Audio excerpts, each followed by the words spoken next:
해피야, 안 돼. 그만해. 민준의 절박한 외침이 싸늘한 산 공기를 갈랐습니다. 하지만 해피는 멈추지 않았어요. 아니, 멈출 수가 없었습니다. 파바박 파바박 파바박 진돗개 해피의 앞발이 미친 듯이 땅을 파헤쳤어요. 흙이 사방으로 튀었고 발톱이 돌에 부딪히는 소리가 날카롭게 울렸습니다. 1년 동안 풀이 죽어있던 녀석이 갑자기 어디서 저런 엄청난 힘을 내는 걸까요? 형! 해피가 완전히 미친 것 같아. 서준이 놀란 목소리로 소리쳤어요. 아버지 일주기 성묘를 위해 온 가족이 당황한 채 그저 서 있었습니다. 해피의 눈에는 무언가 절박한 빛이 돌고 있었어요. 마치 반드시 이걸 파내야만 한다는 듯이요. 입에서는 거친 숨소리가 헥헥 새어나왔고 온몸은 땀으로 흠뻑 젖어 있었습니다. 해피여, 제발. 지혜가 울먹이는 목소리로 말했어요. 아버님 무덤을 이렇게 파헤치는 해피의 모습이 너무나 충격적이었거든요. 끙끙 낑낑. 해피가 낮게 신음하며 더욱 격렬하게 땅을 팠어요. 발톱에서 피가 나기 시작했지만 멈추지 않았습니다. 마치 그 밑에 무언가 정말로 중요한 것이 있다는 걸 확신하는 것 같았어요. 이상해. 이건 정말 이상해. 민준이 중얼거렸어요. 12년간 수의사로 일하면서 이런 광경은 처음 봤습니다. 동물의 본능이 이렇게까지 강렬하게 나타나는 경우는 극히 드물었거든요. 그때였습니다. 까데이. 해피의 발톱이 뭔가 단단한 것에 부딪혔어요. 해피가 갑자기 행동을 멈췄습니다.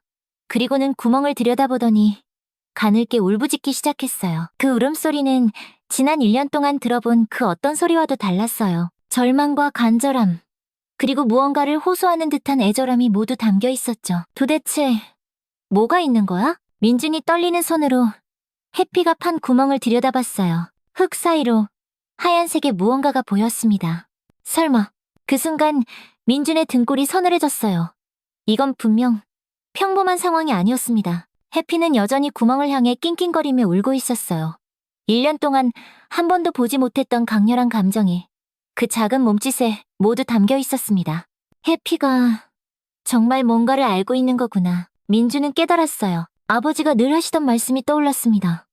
해피는 특별한 아이야. 아버지의 무덤 밑에 숨겨진 그것은 과연 무엇이었을까요? 이 모든 이야기는 1년 전 아버지가 돌아가신 후 해피가 보이기 시작한 이상한 행동에서부터 시작됩니다. 여보, 해피 저러다가 정말 큰일 나는 거 아니야? 지혜의 떨리는 목소리가 새벽 공기를 갈랐어요. 민주는 진료실 유리창 너머로 마당 한 구석에 웅크린 해피를 바라보며 깊은 한숨을 내쉬었습니다. 6년 전 아버지가 직접 데려온 진돗개였지만 지금의 해피는 완전히 다른 개가 되어버렸어요. 아버지가 돌아가신 후 1년째 아버지가 가장 아꼈던 해피는 완전히 다른 개가 되어버렸습니다. 예전엔 그렇게 활발하고 사람 좋아하던 녀석이었는데 어느 날부터인가 마당 한 구석에 웅크리고 앉아서 하루 종일 멍하니 있기만 했어요. 밥도 제대로 먹지 않고 산책을 나가자고 해도 고개만 절레절레 젓더니 다시 그 자리로 돌아가곤 했습니다. 마치 아버지를 기다리는 것처럼요. 형, 이렇게 계속 둘 수는 없잖아. 동생 서준이 조심스럽게 말을 꺼냈어요. 교사인 동생답게 차분했지만 걱정이 가득한 눈빛이었습니다. 민준의 어깨가 무겁게 쳐졌어요. 동물병원을 운영한 지 12년. 수많은 아픈 동물들을 치료해왔지만 정작 자신의 반려견 하나 제대로 돌보지 못하고 있다는 현실이 가슴을 짓눌렀습니다. 시간이 지나면 괜찮아질 거라고 생각했어요. 개들도 사람처럼 슬픔을 느끼지만 또 적응하면서 살아가는 법이니까요. 하지만 1년이 지나도록 해피는 변하지 않았습니다. 오히려 상태는 더 심해졌어요. 가끔 마당 한가운데서 하늘을 보고 길게 울부짖곤 했는데 그 소리를 들을 때마다 가슴이 먹먹해졌습니다. 마치 하늘에 계신 아버지를 부르는 것만 같았거든요. 해피야, 밥 먹어야지. 민준이 무릎을 꿇고 해피 앞에 앉았어요. 평소 같으면 꼬리를 살랑살랑 흔들며 달려왔을 텐데 해피는 민준을 한번 힐끔 보더니 다시 고개를 돌려버렸습니다. 그 무관심한 눈빛이 민준의 가슴을 후벼 팠어요. 민준은 지난 1년 동안 해피에게 온갖 검사를 다 해봤어요. 혈액 검사, 엑스레이, 초음파, 심지어 MRI까지. 하지만 결과는 항상 같았습니다. 신체적으로는 아무 이상이 없다는 것이었어요. 동료 수의사들에게 자문을 구해봐도 돌아오는 답은 뻔했습니다. 스트레스성 우울증 같네요. 시간이 약일 겁니다. 시간이 약이라고요? 벌써 1년이 지났는데도 해피는 전혀 나아지지 않았어요. 오히려 더 심해지고 있었습니다. 몸무게는 3kg이나 줄었고 윤기가 흐르던 털은 푸석푸석 거칠어졌습니다. 예전에는 그렇게 좋아하던 장난감들도 이젠 거들떠보지도 않았어요. 민준아, 너무 자책하지 마. 서준이 형의 어깨에 손을 올렸어요. 하지만 민준은 고개를 저었습니다. 수의사로서 자기 개 하나 제대로 돌볼 수 없다는 사실이 너무나 부끄러웠어요. 동물병원에 오는 보호자들에게는 자신있게 진단하고 치료 방법을 제시하면서 정작 자신의 해피에게는 어찌할 바를 모르고 있었으니까요. 아버지가 살아계실 땐 안 그랬는데 민준이 중얼거렸어요. 아버지와 해피의 관계는 정말 특별했습니다. 아버지가 마당에 나가 앉으면 해피는 항상 그 옆에 바짝 붙어 앉았고 아버지가 산책을 나가면 신나서 꼬리를 흔들며 따라 나섰죠. 밤늦게 진료를 마치고 집에 돌아와도 해피는 꼭 아버지 방 앞에서 잠들곤 했습니다. 아버지가 기침 소리만 내도 해피는 바로 달려가서 걱정스러운 눈빛으로 아버지를 바라봤어요. 아버지가 화분에 물을 주면 해피도 졸졸 따라다니며 꼬리를 흔들었고 아버지가 신문을 읽으면 발밑에 얌전히 엎드려 있곤 했습니다. 아버지가 잠시 외출이라도 하면 해피는 대문 앞에서 꼼짝도 하지 않고 아버지가 돌아오기만을 기다렸어요. 해피는 특별한 아이야. 아버지가 자주 하시던 말씀이었어요. 그때는 그냥 해피를 아끼는 마음에서 하시는 말씀인 줄 알았는데 지금 생각해보니 정말 특별한 무언가가 있었던 것 같습니다. 아버지만 보면 눈빛부터 달라지고 아버지의 기분에 따라 해피의 행동도 달라졌으니까요. 지혜야, 오늘 해피 밥은 먹었어? 조금밖에 안 먹었어요. 그것도 제가 억지로 먹인 거예요. 지혜의 목소리에 걱정이 가득했어요. 간호사인 지혜는 해피를 돌보는 일에 민준만큼이나 신경을 썼습니다. 특별히 해피가 좋아하던 닭가슴살도 삶아주고 따뜻한 우유도 타주고 심지어 수제 간식까지 만들어줬지만 소용없었어요. 해피는 겨우 몇 입 먹고는 다시 그 자리로 돌아가곤 했습니다. 서준아, 솔직히 말해서 나는 정말 모르겠다. 민준이 깊은 한숨을 쉬었어요. 12년간 수의사로 일하면서 이렇게 속수무책인 적은 처음이었습니다. 의학 교과서를 뒤져보고 해외 논문까지 찾아봤지만 해피 같은 경우는 찾을 수 없었어요. 아버지가 돌아가시기 6개월 전부터 미숙 이모님이 간병해주셨잖아. 그때는 해피가 이모님한테도 잘 따랐는데 서준의 말에 그때 생각이 났습니다. 미숙 이모님. 그녀는 정말 헌신적으로 아버지를 돌봐주셨어요. 간호조무사 출신이라 전문적이기도 했고 무엇보다 아버지를 진짜 가족처럼 모셨습니다. 아버지도 미숙을 많이 아꼈고 신기하게도 해피도 그녀에게만은 유독 온순했어요. 민주는 궁금해졌습니다. 아버지 장례식 이후로 연락이 끊어진 상태였거든요. 아버지가 돌아가셨을 때 미숙은 정말 많이 우셨어요. 자기가 더 잘 돌봐드렸어야 했다며 자책하기도 했고요. 그날 저녁 민주는 진료실에 혼자 남아 해피의 차트를 다시 들여다봤어요. 1년 동안 기록한 모든 관찰일지와 검사 결과들이 빼곡히 적혀 있었습니다. 하지만 그 어디에도 명확한 답은 없었어요. 체중 감소, 식욕 부진, 활동량 저하, 사회성 결여. 모든 증상이 반려동물 상실 증후군의 전형적인 모습이었습니다. 하지만 해피의 경우는 뭔가 달랐어요. 단순히 주인을 그리워하는 것, 그 이상의 무언가가 있는 것 같았습니다. 마치 해피가 무언가 중요한 비밀을 알고 있는데 그걸 표현할 수가 없어서 답답해하는 것 같았어요. 아버지, 해피가 왜 이러는 걸까요? 민준이 아버지 영정사진 앞에서 중얼거렸어요. 아버지의 온화한 미소가 그를 내려다보고 있었습니다. 그 미소를 보고 있으니 문득 아버지가 해피를 처음 데려오시던 날이 생각났어요. 민준아, 이 녀석을 잘 부탁한다. 나중에 꼭 필요한 순간이 올 게다. 그때는 그게 무슨 말씀인지 전혀 몰랐는데 지금 생각해보니 마치 예언 같은 말씀이었어요. 아버지는 정말 해피에게 특별한 무언가를 남겨두고 가신 건 아닐까요? 새벽 3시. 민준은 마당으로 나가 해피 옆에 조용히 앉았습니다. 해피는 민준을 힐끔 보더니 다시 허공을 바라봤어요. 차가운 밤 공기가 두 사람을 감쌌습니다. 해피야, 아버지가 보고 싶어? 민준이 조용히 물었어요. 해피의 귀가 살짝 움직였지만 여전히 고개를 돌리지는 않았습니다. 민준은 해피의 등을 천천히 쓰다듬었어요. 예전보다 훨씬 말라버린 등뼈가 손에 앙상하게 만져졌습니다. 나도 보고 싶어 정말 많이. 민준의 목소리가 떨렸어요. 그때 해피가 처음으로 민준을 똑바로 바라봤습니다. 그 눈에는 깊은 슬픔과 무언가를 간절히 바라는 듯한 빛이 담겨 있었어요. 뭘 말하고 싶은 거야? 해피야? 하지만 해피는 다시 고개를 돌려버렸습니다. 그리고는 갑자기 하늘을 보고 길게 울부짖기 시작했어요. 그 울음소리는 평소와 달랐습니다. 더 애절하고 더 간절했어요. 마치 무언가를 간절히 호소하는 것 같았습니다. 그 순간 민주는 깨달았어요. 자신이 그동안 수의사로서의 지식에만 의존하고 있었다는 것을요.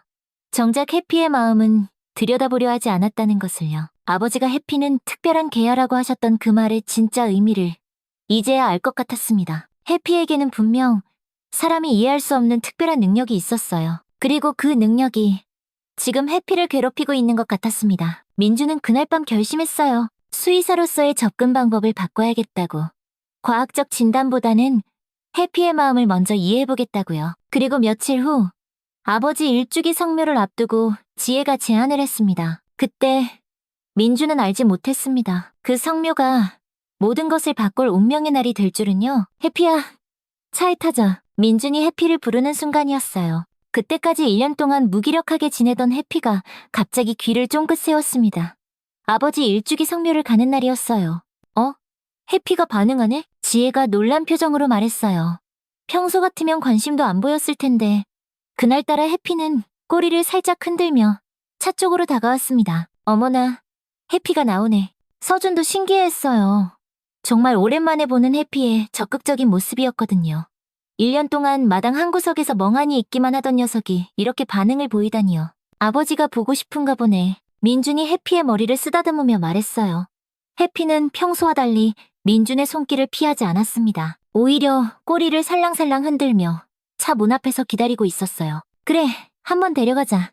아버지도 해피 보고 싶어 하실 거야. 아버지 산소까지는 차로 40분 정도 걸렸어요. 해피는 뒷자리에서 조용히 앉아 창밖을 바라보고 있었는데 신기하게도 평소의 무기력한 모습과는 완전히 달랐습니다. 마치 어딘가 가야 할 곳이 있다는 걸 이미 아는 것처럼요. 여보, 해피 표정이 달라 보이지 않아? 지혜가 뒷자리를 돌아보며 말했어요. 정말 그랬어요. 해피의 눈에는 1년 만에 처음으로 생기가 돌고 있었습니다. 하지만 그 생기 속에는 왠지 모를 긴장감도 섞여 있었어요. 산에 가까워질수록 해피는 점점 안절부절 못하는 모습을 보였습니다. 앉았다, 일어서다를 반복하며 창밖을 뚫어져라 바라봤어요. 마치 무언가를 찾고 있는 것 같았습니다. 왜 저러지? 민준이 백미러로 해피를 바라보며 중얼거렸어요. 수의사로서 동물의 행동 변화에 민감한 민준이었지만 해피의 이런 모습은 정말 처음 보는 것이었습니다. 산소에 도착하니 3월의 쌀쌀한 바람이 불어왔어요. 가족들은 성묘 준비를 하고 해피는 자유롭게 풀어놨죠. 해피야, 아버지한테 인사해야지. 서준이 해피를 보며 말하자 해피가 천천히 무덤 앞에 가더니 가만히 앉아 무덤을 바라보더라고요. 한참을 아무 말도 하지 않고요. 아이고, 우리 해피. 그렇게 아버지를 좋아했는데 가족들은 그 모습을 보고 안타까워했어요. 해피가 아버지 무덤 앞에서 얌전히 앉아있는 모습이 너무나 애틋했거든요. 마치 아버지와 대화를 나누고 있는 것 같았습니다. 민주는 제사상을 차리기 시작했어요. 아버지가 좋아하시던 음식들을 정성스럽게 올리고 향을 피웠습니다. 지혜는 꽃을 정리하고 서준은 잔디 주변을 깨끗이 정돈했어요. 아버지, 저희 왔어요. 해피도 데려왔어요. 1년 동안 아버지를 많이 그리워했거든요. 민준이 무덤에 대고 말했어요. 그렇게 성묘 준비를 마저 하고 있는데 갑자기 이상한 일이 벌어졌습니다. 해피가 무덤을 미친 듯이 파기 시작한 거예요. 해피야, 뭐 하는 거야? 민준이 깜짝 놀라서 소리쳤어요. 해피는 앞발로 무덤의 흙을 격렬하게 파헤치며 낑낑거리는 소리를 내고 있었습니다.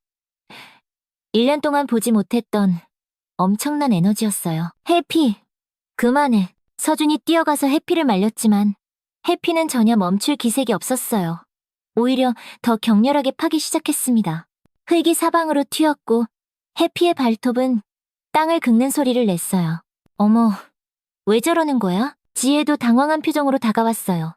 해피의 행동은 정말 이상했습니다. 1년 동안 기력을 잃고 있던 녀석이 갑자기 이렇게 힘을 쓸 수 있다는 게 믿어지지 않았어요. 해피의 눈에는 무언가 절박한 빛이 돌고 있었어요. 마치 반드시 해야 할 일이 있다는 듯이요. 입에서는 거친 숨소리가 나왔고 온몸에 땀이 배어 털이 흠뻑 젖어 있었습니다. 해피야, 안 돼! 민준이 해피를 끌어안고 말리려 했지만 해피는 민준의 팔을 빠져나가 다시 무덤으로 달려갔습니다. 그리고는 더욱 필사적으로 땅을 파기 시작했어요. 형, 이상해. 해피가 이렇게까지 할 리가 없는데 서준의 말이 맞았어요. 평소 얌전하고 말 잘 듣던 해피가 이렇게 고집을 부린 적은 한 번도 없었거든요. 무엇보다 아버지 무덤을 파다니. 이건 정말 상상도 할 수 없는 일이었어요. 해피는 마치 무언가에 홀린 것처럼 계속 땅을 팠어요. 발톱이 상해서 피가 나는데도 멈추지 않았습니다. 그 모습이 너무나 처절해서 차마 보고 있을 수가 없었어요. 민준아, 저거? 정상이 아닌 것 같은데? 서준이 걱정스러운 목소리로 말했어요. 정말 그랬어요. 해피의 행동은 단순한 그리움이나 스트레스로 설명할 수 있는 수준을 이미 넘어서 있었습니다. 결국 민준과 서준이 함께 달려들어서 해피를 억지로 끌어안았어요. 해피는 팔다리를 버둥거리며 저항했지만 두 사람의 힘에는 당해낼 수 없었습니다. 해피야, 진정해. 민준이 해피를 꽉 안으며 달랬어요. 하지만 해피는 계속 무덤 쪽을 바라보며 낑낑거렸어요. 그 눈빛에는 무언가 간절한 것이 담겨 있었습니다. 혹시 정말 뭔가 있는 건 아닐까? 지혜가 조심스럽게 말했어요. 해피가 파던 자리를 들여다보니 흙이 조금 파이는 적이 있었어요. 하지만 특별한 건 보이지 않았습니다. 설마 민준이 무덤을 바라보며 말을 잇지 못했어요. 마음 한편으로는 터무니없는 생각이라고 여겼지만 해피의 행동이 너무나 이상했거든요. 결국 저희는 해피를 억지로 차에 태우고 급히 성묘를 마쳤습니다. 하지만 해피는 차 안에서도 계속 무덤 쪽을 바라보며 낑낑거렸어요. 차창에 앞발을 대고 뒤를 돌아보는 모습이 너무나 애절했습니다. 해피야, 대체 왜 그러는 거야? 민준이 해피에게 물어봤지만 해피는 대답할 수 없었어요. 다만 그 눈에는 무언가를 호소하는 듯한 빛이 가득했습니다. 집에 도착해서도 해피는 계속 이상했어요. 마당을 빙글빙글 돌면서 헤매더니 갑자기 하늘을 보고 길게 울부짖었어요. 그 울음소리는 평소와 달랐어요. 더 애절하고 더 간절했습니다. 저게 무슨 소리야? 이웃집에서도 나와서 볼 정도였어요. 해피의 울음소리는 마치 무언가를 간절히 호소하는 것 같았습니다. 1년 동안 들어보지 못했던 강렬한 울음이었어요. 그날 밤 민주는 잠을 이룰 수가 없었습니다. 자꾸만 해피의 모습이 눈앞에 아른거렸어요. 그 필사적으로 무덤을 파던 모습, 차 안에서 계속 뒤를 돌아보던 모습, 그리고 그 애절한 울음소리까지. 설마 정말 뭔가 있는 건 아니겠지? 하지만 해피의 행동은 너무나 확신에 차 있었어요. 마치 그곳에 반드시 있어야 할 무언가가 있다는 걸 아는 것 같았습니다. 다음날 저녁, 저희 가족은 한자리에 모였습니다. 다들 어제 해피 행동 봤지? 솔직히 말해서 뭔가 이상해. 민준이 먼저 입을 열었습니다. 지혜도 고개를 끄덕였습니다. 아직도 어제 일이 믿어지지 않는다는 표정이었어요. 서준이 조심스럽게 말했습니다. 혹시 아버지 돌아가실 때 뭔가 이상한 점이 있었나? 그 말에 민준은 잠시 멈칫했습니다. 생각해보니까 아버지가 조금 갑자기 돌아가시긴 했어. 맞아요. 전날까지도 괜찮으셨는데 의사 선생님은 뭐라고 하셨지? 심장마비라고 했지. 연세도 있으시고 자연스러운 임종이라고. 그때는 그냥 그런 줄 알았어요. 아버지 연세도 많으셨고 큰 병 없이 편안하게 가신 것에 오히려 다행이라고 생각했었거든요. 근데 지금 생각해보니 좀 갑작스럽긴 했어. 그래, 나도 그때 좀 이상하다고 생각했어. 서준도 고개를 끄덕였습니다. 형, 혹시 해피가 뭔가 알고 있는 건 아닐까? 걔들이 사람보다 감각이 뛰어나다고 하잖아. 지혜가 말했습니다. 동물들이 사람이 모르는 걸 미리 안다고들 하잖아요. 지진이 일어나기 전에 걔들이 먼저 알아채는 것처럼요. 민주는 깊은 한숨을 쉬었습니다.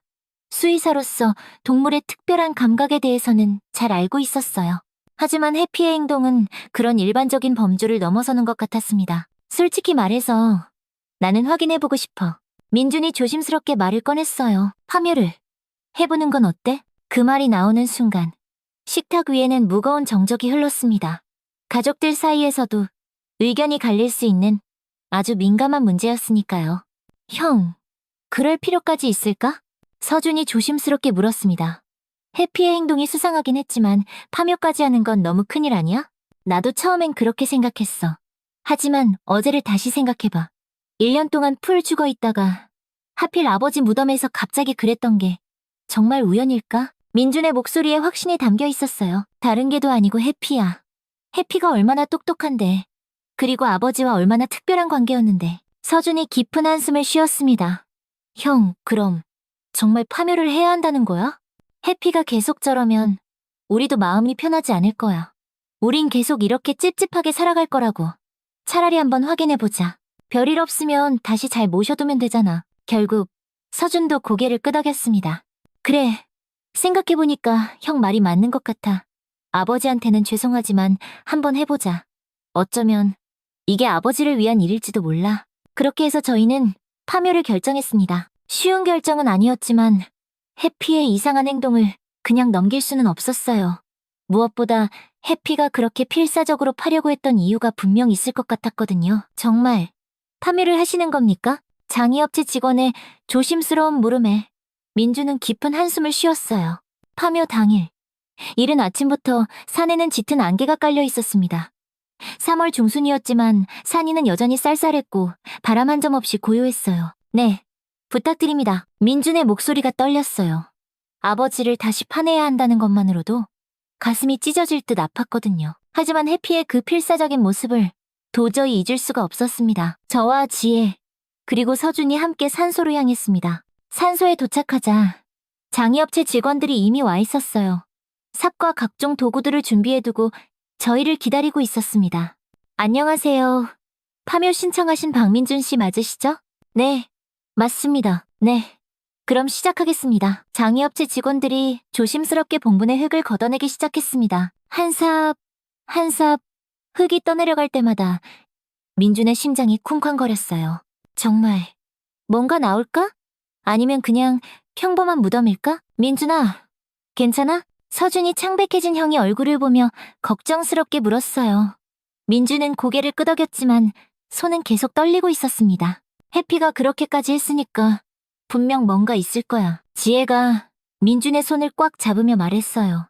하지만 지혜의 손도 차갑게 식어 있었습니다. 그런데 무덤을 판 지 어느 정도 지났을 때 장의업체 직원들이 뭔가를 발견하고 멈칫했어요. 어? 이건 뭐지? 직원 한 명이 고개를 갸우뚱하며 말했어요. 장의업체 직원들은 아버지관이 묻혔을 위치보다 조금 옆을 파더니 놀란 눈으로 뭔가를 계속 확인했어요. 무슨 일 있어요? 뭐가 나왔나요? 민준이 다가가서 물었습니다. 가슴이 쿵쾅거렸어요. 정말 해피가 맞았던 걸까요? 유골함이. 여기 유골함이 하나 있는데요. 네? 뭐라고요? 민준은 깜짝 놀라서 무덤을 들여다봤어요. 정말로 그곳에는 유골함이 있었습니다. 작은 사각형 모양의 하얀색 함이었어요. 이거 혹시 가족분들이 알고 계셨던 건가요? 아니요. 저희는 유골함을 묻은 적이 전혀 없어요. 민준의 목소리가 높아졌어요. 대체 이게 무슨 일인가 싶었거든요. 그럼 저희 아버지 말고 다른 사람이 함께 묻혀 있다는 건가요? 그런 것 같습니다. 이건 명백한 불법 매장입니다. 순간 민준은 무릎에 힘이 풀렸습니다.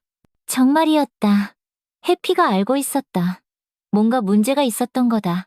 1년 동안 해피가 그토록 괴로워했던 이유가 바로 이것 때문이었던 거예요. 직원들이 조심스럽게 유골함을 들어 올렸어요. 유골함은 생각보다 작았습니다. 앞면에는 작은 명패가 붙어 있었어요. 이름이 적혀 있네요. 박수빈이라고 되어 있습니다. 박수빈? 저희는 서로의 얼굴을 바라봤어요. 전혀 모르는 이름이었거든요. 1998년생이네요. 아주 젊은 분인데. 서준이 안타까운 목소리로 말했어요. 25살이면 정말 꽃다운 나이였습니다. 그런데 왜 우리 아버지 무덤 옆에? 직원이 유골함을 더 자세히 살펴봤지만 다른 정보는 없었어요. 이상하네요. 보통은 화장일자나 정보가 적혀 있는데 이름만 있네요. 혹시 언제쯤 묻힌 건지 알 수 있을까요? 흙의 상태로 봐서는 그리 오래되지 않은 것 같습니다. 한 1년 정도 된 것 같아요. 1년? 그럼 아버지가 돌아가신 직후라는 말이었습니다. 민준의 머릿속이 복잡하게 얽혀 들어갔습니다. 일단 경찰에 신고해야겠어요. 민준은 바로 112에 신고를 했어요. 경찰이 현장에 도착하는 데는 30분 정도 걸렸습니다. 신고하신 분이 박민준 씨 되시죠? 네, 맞습니다. 경찰관이 상황을 확인하고 사진을 찍었어요. 유골함도 증거물로 임시 보관하기로 했습니다. 박수빈이라는 분에 대해서 아시는 게 있으신가요? 전혀요. 정말 처음 듣는 이름입니다. 민준이 고개를 저었어요. 알겠습니다. 그럼 저희가 수사를 통해 신원을 확인해 보겠습니다. 며칠 시간이 걸릴 수 있습니다. 경찰이 돌아간 후 저희는 집으로 돌아왔어요. 하지만 마음이 전혀 편하지 않았습니다. 박수빈, 과연 누구일까? 25살이면 정말 젊은 나이인데 아무 관련도 없는 사람이 아버지 무덤 옆에 묻힐 리는 없고 분명 뭔가가 있는 것 같은데 집에 도착하자마자 해피가 저희를 맞이했어요. 신기하게도 해피의 표정이 어제와는 완전히 달랐습니다. 1년 만에 처음으로 꼬리를 흔들며 저희를 반겨주었어요. 해피야, 너 알고 있었구나. 민준이 해피를 꼭 안으며 말했어요. 해피는 민준의 얼굴을 핥아주었습니다. 마치 이제야 알아줘서 고마워요 라고 말하는 듯이요. 세상에, 우리 해피가 정말 똑똑하네. 우리가 모르는 걸 다 알고 있었어. 지혜도 해피를 쓰다듬으며 말했어요. 해피는 그날 1년 만에 처음으로 밥도 깨끗하게 다 먹었습니다. 며칠이 지나고 경찰서에서 연락이 왔어요. 신원 확인이 쉽지 않은 상황입니다. 동명이인이 너무 많고 정보가 너무 제한적입니다. 그럼 어떻게 해야 하나요? 좀 더 시간을 두고 수사해보겠습니다. 혹시 고인과 관련해서 짐작가는 분이 있으시면 꼭 연락 부탁드립니다. 전화를 끊고 나서 민주는 깊은 고민에 빠졌어요. 어떻게 해야 하지? 도대체 우리가 모르는 뭐가 숨겨져 있는 걸까? 그저 이렇게 손 놓고 기다리고만 있을 수는 없었습니다. 그때 문득 한 사람이 떠올랐어요. 아버지를 간병해주셨던 미숙 이모님. 미숙은 마지막까지 아버지를 가장 가까이에서 돌봐주신 분이에요. 저희에겐 정말 고마운 분이자 가족 같은 분이었죠. 혹시 아버지가 미숙에게 뭔가를 말씀하지 않으셨을까요? 아니면 미숙이 뭔가를 알고 있는 건 아닐까요? 혹시 미숙 이모님이 뭔가 알고 계실지도 몰라. 아버지를 가장 가까이에서 돌봐주셨잖아. 서준도 고개를 끄덕였어요. 맞아. 한번 여쭤보자. 그래서 저희는 즉시 미숙에게 전화를 걸었어요. 미숙의 목소리에는 반가움이 담겨 있었지만 어딘가 조심스러운 기색도 느껴졌습니다. 아버님 관련해서 여쭤볼 게 좀 있어서요. 그 말에 미숙의 목소리에 약간의 긴장감이 섞이는 듯했어요. 마치 뭔가 예상하고 있었던 것 같은 느낌이었습니다. 전화로는 설명하기가 좀 어려워서요. 와주시면 자세히 말씀드릴게요. 아, 그래요? 별로 급한 건 아니니까 편하실 때 오세요. 아니에요.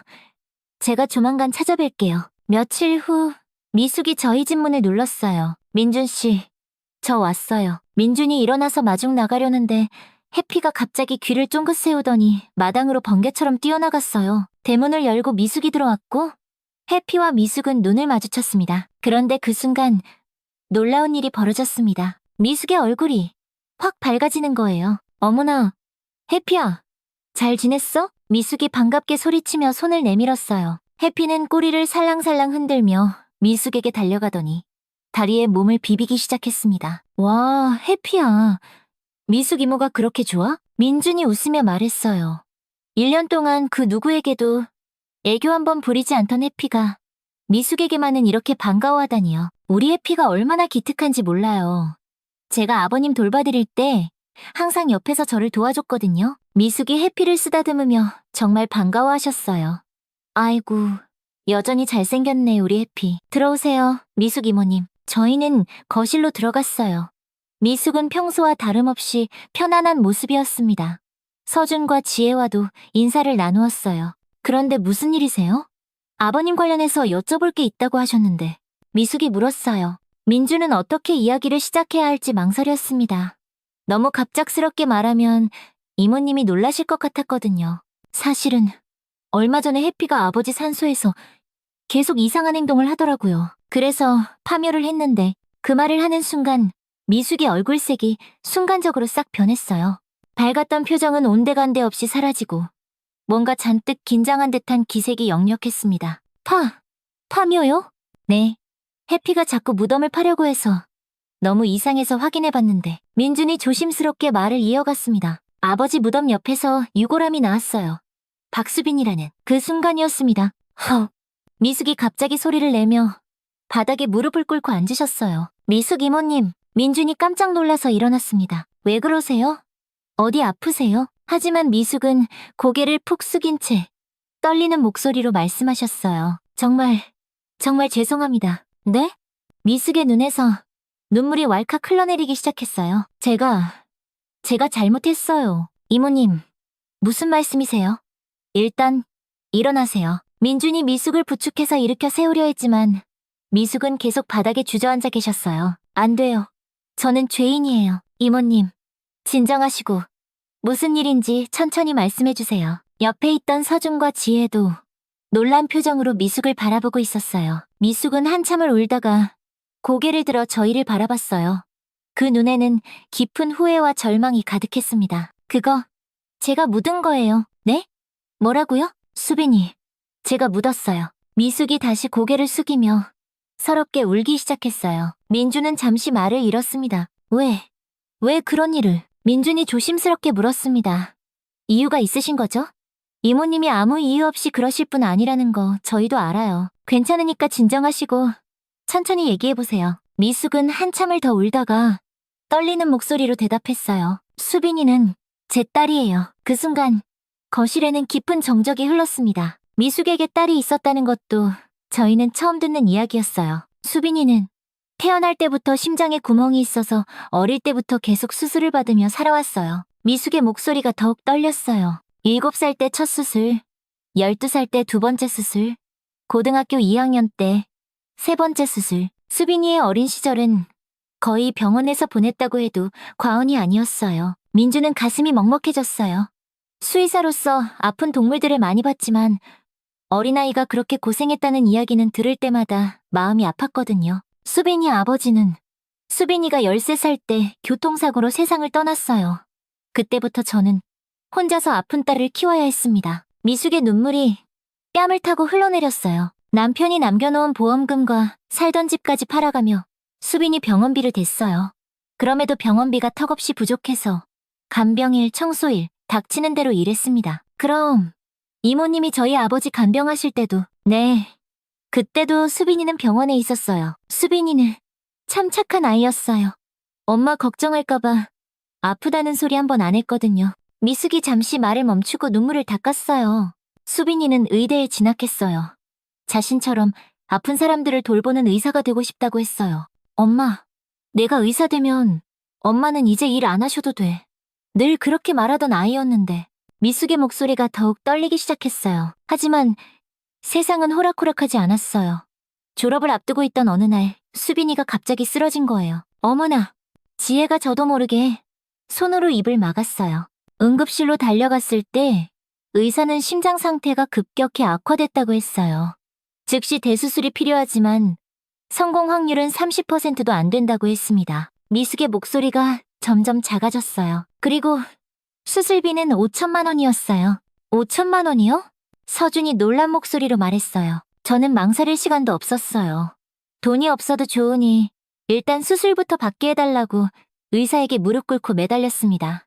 제발 우리 딸 좀 살려주세요. 돈은 제가 어떻게든 마련할게요. 라고요. 미숙이 흐느끼기 시작했어요. 하지만 병원에서는 수술비 선납을 요구했어요. 이미 밀린 병원비까지 합쳐서 총 7천만 원을 먼저 내야 한다는 거였습니다. 7천만 원. 민준이 중얼거렸어요. 그 큰 돈을 어떻게 마련했을까요? 저는 그 길로 사채업자를 찾아갔어요. 이자가 어마어마했지만 딸의 생명 앞에서는 그런 것도 중요하지 않았습니다. 집에 있던 모든 것을 담보로 잡히고 손에 피가 나도록 도장을 찍었어요. 미숙의 손을 보니 정말로 자잘한 상처 자국들이 남아있었어요. 수술은 18시간 동안 계속됐어요. 18시간 동안. 병원 복도에서 무릎을 꿇고 기도했습니다. 제발 내 딸만은 살려달라고. 차라리 제 목숨을 가져가도 좋으니 딸만은 살려달라고요. 미숙의 목소리에 절망이 가득했어요. 물 한 모금 안 마시고 화장실도 안 가고 그냥 계속 기도만 했어요. 수술 결과는 어떠셨어요? 지혜가 조심스럽게 물었어요. 수술은 성공했습니다. 하지만 수빈이는 의식을 찾지 못했어요. 혼수 상태입니다. 언제 깨어날지는 알 수 없습니다. 의사의 그 말에 제 세상이 무너지는 것 같았어요. 딸의 목숨은 건졌지만 식물인간이 되어 병원 침대에 누워만 있게 된 겁니다. 그때부터 저의 진짜 지옥이 시작됐어요. 미숙이 깊은 한숨을 쉬었어요. 매달 병원비는 300만 원씩 나갔고 사채 이자도 매달 250만 원씩 갚아야 했어요. 제 월급으로는 도저히 감당할 수 없는 돈이었습니다. 그래서 저희 아버지 간병일을 하루에 4시간씩 자면서 일했어요. 새벽 청소부터 시작해서 낮에는 간병일, 밤에는 식당에서 설거지까지. 그래도 돈이 모자랐어요. 미숙의 이야기를 들으며 민준의 가슴이 미어졌어요.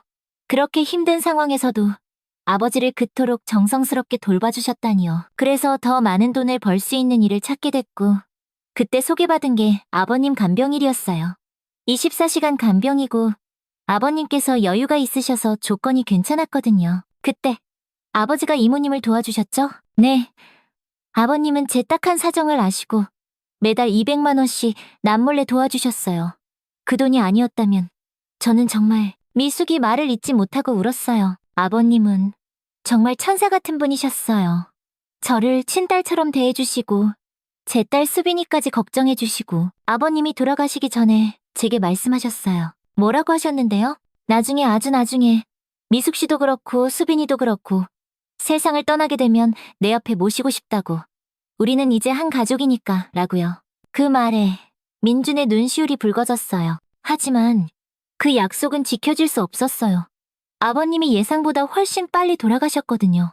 미숙의 목소리가 더욱 떨렸어요. 그리고 한 달 후 수빈이가 세상을 떠났어요. 어머나, 수빈이가 세상을 떠난 그날 밤 저는 병원 복도에서 하염없이 울었어요. 세상에 정말 혼자 남겨진 기분이었거든요. 미숙이 고개를 떨고 왔어요. 수빈이 장례를 치러야 하는데 돈이 한 푼도 없었어요. 통장에 남은 돈은 고작 20만 원 정도가 전부였어요. 그럼 어떻게 가장 간소하게 장례를 치렀어요. 빈소도 없이 화장장에서 바로 화장하는 것으로요. 수빈아, 엄마가 이것밖에 못해줘서 미안해. 라고 빌면서요. 미숙의 목소리가 끊어졌어요. 화장을 마치고 유골함을 받았을 때 직원이 물어봤어요. 유골은 어떻게 하실 건가요? 봉안당 비용을 물어보니 최소 300만 원이었어요.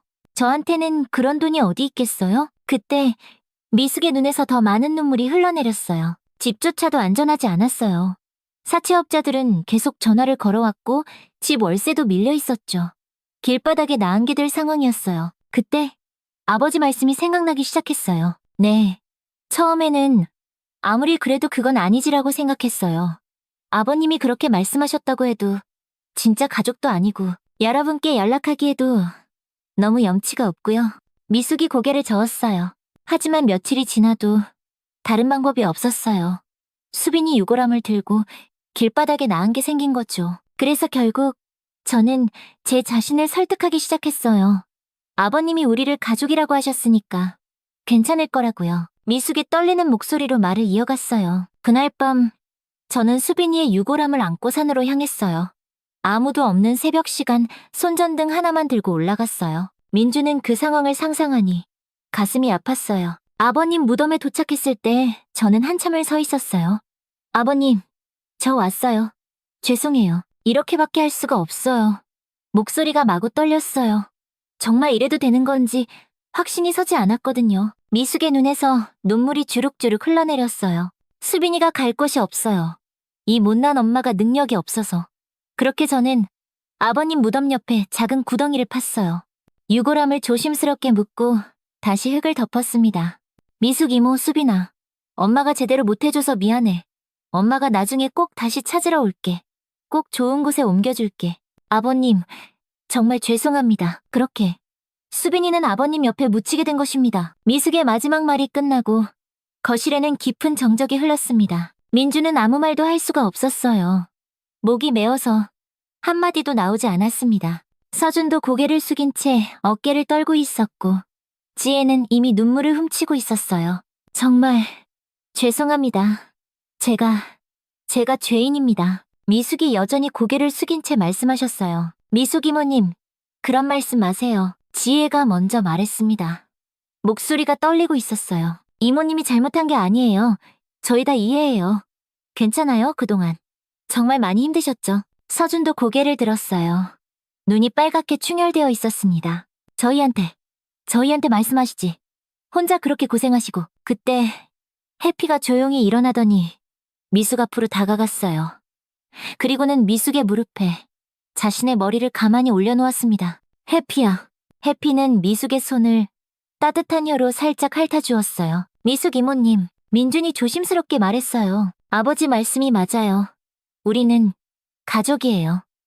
수빈이도 우리 딸이나 마찬가지예요. 그 말에 미숙의 눈에서 눈물이 주룩주룩 흘러내렸어요. 제가 이렇게까지 했는데 정말 괜찮아요. 괜찮은 게 아니라 오히려 당연한 거예요. 지혜가 말했습니다. 이모님이 저희 아버님을 그렇게까지 돌봐주셨는데 서준이 덧붙였어요. 아버지 무덤 옆에 수빈이를 그대로 둬요. 그럼 수빈이도 외롭지 않을 거고 아버지가 잘 돌봐주실 거예요. 그 말에 미숙은 더욱 큰 소리로 울기 시작했어요. 감사해요. 정말, 정말 감사해요. 저희도 모두 함께 울었어요. 그 감동적인 순간에 눈물을 참을 수 있는 사람은 아무도 없었습니다. 수빈이를 아버지 곁에 정식으로 모셔드리는 게 어떨까요? 며칠 후 민준이 가족회의에서 말을 꺼냈어요. 미숙의 진실을 들은 후 저희 가족은 많은 대화를 나눴습니다. 그리고 모두 같은 마음이었어요. 그래, 그렇게 하자. 서준이 고개를 끄덕였어요. 아버지도 그걸 원하셨을 거야. 그리고 수빈이도 이제 제대로 된 안식처가 필요해. 지혜도 동의했어요. 미숙 이모님께 말씀드려볼까요? 정식으로 수빈이를 모시는 날을 정해서요. 그래서 저희는 미숙에게 전화를 걸었어요. 미숙 이모님, 수빈이를 아버지 곁에 정식으로 모시는 날을 정하면 어떨까요? 가족으로서 제대로 된 의식을 치르고 싶어요. 전화 너머로 미숙의 흐느끼는 소리가 들렸어요. 정말 괜찮을까요? 괜찮은 게 아니라 당연한 거예요.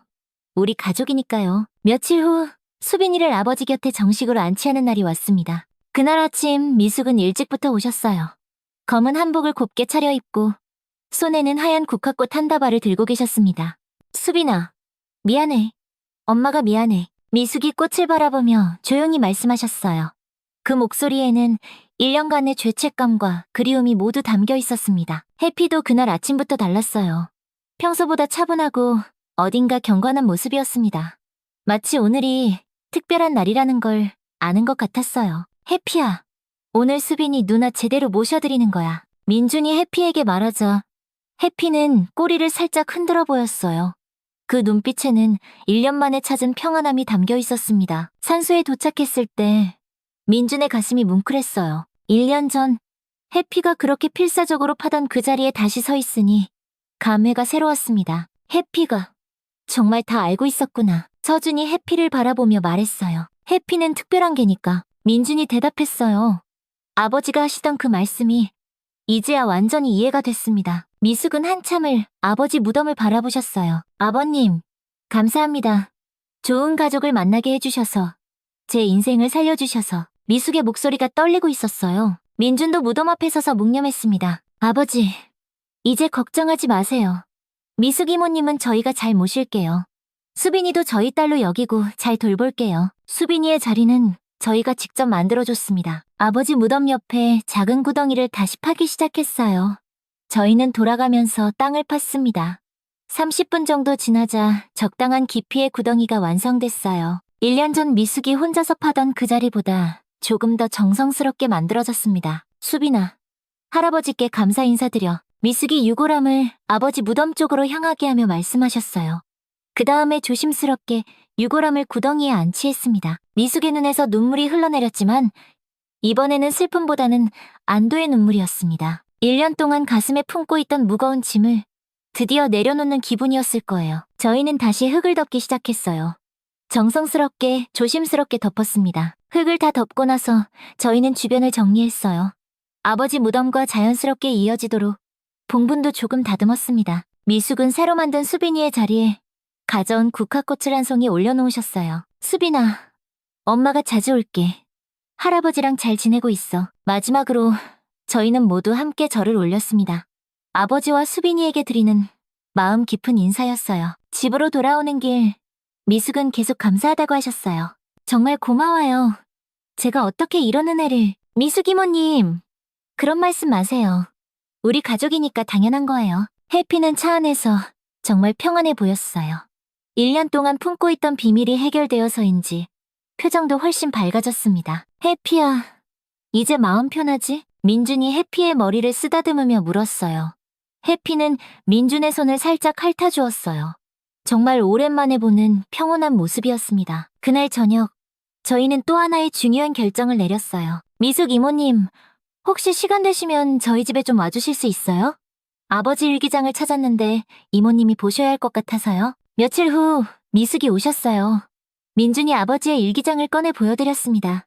이거 아버지가 직접 쓰신 일기예요. 일기장을 펼쳐보니 아버지의 손글씨로 빼곡히 적혀 있었어요. 일기의 내용은 대부분 미숙에 대한 감사와 수빈이에 대한 안타까운 이야기였습니다. 모두 미숙이 했던 말 그대로였어요. 아버지는 정말 미숙을 가족처럼 아꼈고 고마워했습니다. 그런데 저희가 알지 못했던 내용이 일기 마지막 부분에 있었습니다. 2023년 11월 5일. 나는 이제 살 날이 얼마 남지 않았다. 내가 떠나면 미숙 씨는 어떻게 살아갈까 걱정이다. 내 재산이라도 일부 넘겨준다면 좋으련만. 그건 내 자식들에게 미안한 일이라 차마 말할 수가 없다. 고민이 많은 밤이다. 그리고 며칠 뒤 아버지는 세상을 떠나셨습니다. 미숙 이모님, 저희도 결정했습니다. 민준이 말했습니다. 저희가 아버지 뜻을 이을게요. 아버지가 이모님에게도 재산을 나눠주고 싶어 하셨잖아요. 안 돼요. 그건 정말 안 돼요. 미숙이 깜짝 놀라며 손을 저었어요. 이미 너무 많이 받았는데 어떻게 재산까지. 미숙 이모님, 이것도 아버지 뜻이에요. 저희가 무시할 수 없어요. 아버지의 유언이나 마찬가지예요. 서준이 일기장을 들어보이며 말했어요. 이모님이 거절하시면 오히려 아버지가 더 서운해하실 거예요. 이모님은 저희보다도 아버지를 더 잘 돌봐주셨어요. 이모님 덕분에 저희도 든든했고요. 그리고 아버지뿐만 아니라 저희도 이모님을 가족처럼 생각해요. 그런 이모님이 이렇게 힘드신데 저희가 돕는 게 당연하죠. 결국 미숙은 저희의 강력한 권유에 못 이겨 유산을 받기로 하셨어요. 물론 재산의 일부였지만 미숙이 앞으로 숨통이 트일 정도의 충분한 금액이었습니다. 정말 감사해요. 제가 어떻게 이런 은혜를. 이모님, 그렇게 고마우시면 앞으로 열심히 행복하게 사셔서 저희한테 다 돌려주세요. 미숙은 그 자리에서 한참을 울며 고마워하셨어요. 그로부터 몇 주가 지났습니다. 미숙은 아버지의 유산 일부를 받으신 후 사채빚도 모두 갚으시고 작은 아파트도 하나 마련하셨습니다. 하지만 무엇보다 달라진 건 미숙의 표정이었어요. 이제야 편안한 미소를 되찾으셨습니다. 정말 꿈만 같아요. 이런 날이 올 줄 누가 알았겠어요. 미숙이 저희 집에 놀러 오셔서 말씀하셨어요. 그리고 저희는 또 하나의 제안을 했습니다. 미숙 이모님, 혹시 해피와 함께 지내실 생각 없으세요? 네? 해피요? 미숙이 깜짝 놀라셨어요. 저희가 워낙 바빠서 해피가 낮에 혼자 있는 시간이 많거든요. 이모님도 혼자 계시고 해피도 이모님을 정말 좋아하잖아요. 서로에게 좋을 것 같아서요. 미숙은 해피를 바라보셨어요. 해피는 마치 대화 내용을 다 알아듣는 것처럼 미숙 곁에 다가가서 얌전히 앉았습니다. 해피야, 이모랑 같이 살래? 미숙이 해피에게 물어보셨어요. 해피는 꼬리를 살랑살랑 흔들며 미숙의 손을 핥아주었어요. 마치 네, 좋아요 라고 대답하는 것 같았습니다. 어머, 봐요. 해피가 좋다고 하네요. 네, 좋아요. 저도 해피와 함께 있으면 정말 좋을 것 같아요. 그렇게 해서 해피는 미숙과 함께 살게 되었습니다. 해피가 떠나는 날, 저희는 모두 아쉬웠지만 한편으로는 마음이 놓이기도 했어요. 해피야, 미숙 이모님 잘 모셔드려. 민준이 해피의 머리를 쓰다듬으며 말했어요. 해피는 민준의 얼굴을 빤히 바라보더니 멍 하고 작게 짖었어요. 알겠다는 듯이요. 자주 보러 올게, 해피야. 서준도 해피를 꼭 안아주며 말했어요. 민준씨, 서준씨, 지혜씨, 정말 감사해요. 이제 저도 진짜 가족이 생겼네요. 그날 이후 미숙과 해피는 정말 행복하게 지냈어요. 일주일에 한 번씩은 저희가 미숙 집에 놀러 가곤 했는데 갈 때마다 두 분이 정말 행복해 보였어요. 어머, 해피야, 산책 가자. 미숙이 말씀하시면 해피는 신이 나서 꼬리를 흔들며 따라 나섰어요. 와, 해피가 정말 건강해졌네요. 민준이 말했어요. 해피의 털도 다시 윤기가 흐르고 표정도 훨씬 밝아졌어요. 저도 해피 덕분에 매일이 즐거워요. 아침에 일어나면 해피가 반겨주고 저녁에도 함께 있어주니 정말 외롭지 않아요. 산책도 매일 하게 되니까 저도 더 건강해진 것 같아요. 해피야, 미숙 이모님이 좋아? 지혜가 해피에게 물어봤어요. 해피는 꼬리를 신나게 흔들며 미숙을 바라봤어요. 정말 미숙을 좋아한다는 게 온몸으로 느껴졌습니다. 그렇게 1년이 더 흘렀습니다. 아버지 이주기가 다가왔어요. 그동안 저희 가족에게는 정말 많은 일들이 있었습니다. 미숙은 이제 완전히 저희 가족의 일원이 되셨고 해피는 미숙과 함께 정말 행복하게 지내고 있었습니다. 이주기 성묘 전날 밤 저희는 모두 미숙의 집에 모였어요. 내일이 아버지 이주기네요.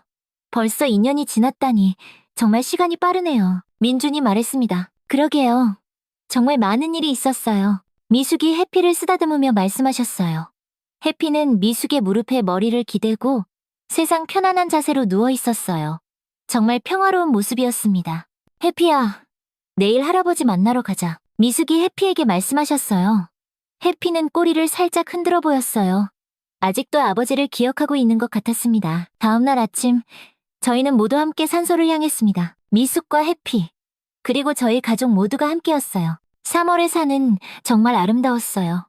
곳곳에 봄꽃들이 피어 있고 새들이 쥐저귀는 소리가 들렸습니다. 정말 좋은 날씨네요. 아버님도 기뻐하실 것 같아요. 산소에 도착했을 때 민주는 깜짝 놀랐어요. 아버지와 수빈이의 무덤 주변에 작은 들꽃들이 가득 피어 있었거든요. 마치 누군가 일부러 심어놓은 것처럼 정말 예쁘게 피어 있었어요. 어머, 이 꽃들은 언제? 서준도 신기해했어요. 작년에는 이런 꽃들이 없었는데요. 자연적으로 피어난 것 같네요. 정말 예쁘다.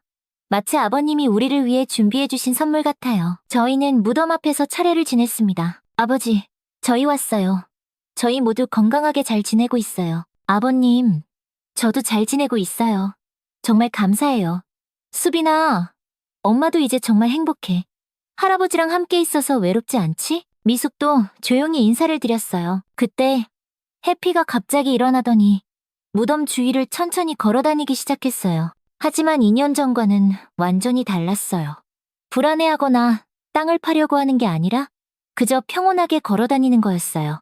해피가 인사하는 것 같네. 서준이 말했어요. 해피는 무덤을 한 바퀴 빙 돌더니 저희 앞으로 왔어요.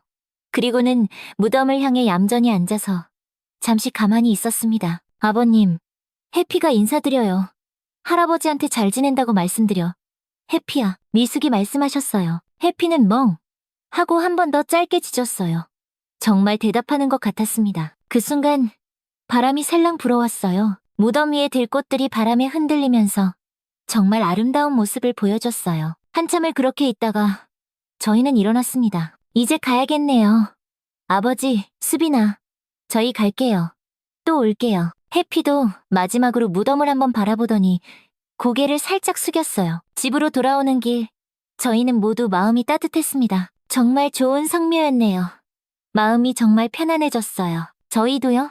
해피는 차 안에서 정말 평온한 모습으로 창밖을 바라보고 있었습니다. 그날 밤, 민주는 정말 많은 생각을 했어요. 2년 전, 해피가 무덤을 파던 그날부터 시작된 이 모든 일들. 처음에는 정말 당황스럽고 이해할 수 없었지만 지금 생각해보니 모든 게 일어나야만 했던 일이었던 것 같아요. 아버지의 마지막 소원을 이루어드리고 미숙과 수빈이를 진짜 가족으로 받아들이고 모두가 행복하게 지낼 수 있게 만드는 그 모든 계획의 중심에 바로 해피가 있었어요. 정말 영리하고 따뜻한 녀석이었습니다. 해피야, 고마워. 오늘의 이야기는 어떠셨나요? 이 이야기가 여러분의 삶에 조금이나마 따뜻한 위로가 되었으면 합니다. 오늘도 건강하고 행복한 하루 보내세요. 감사합니다.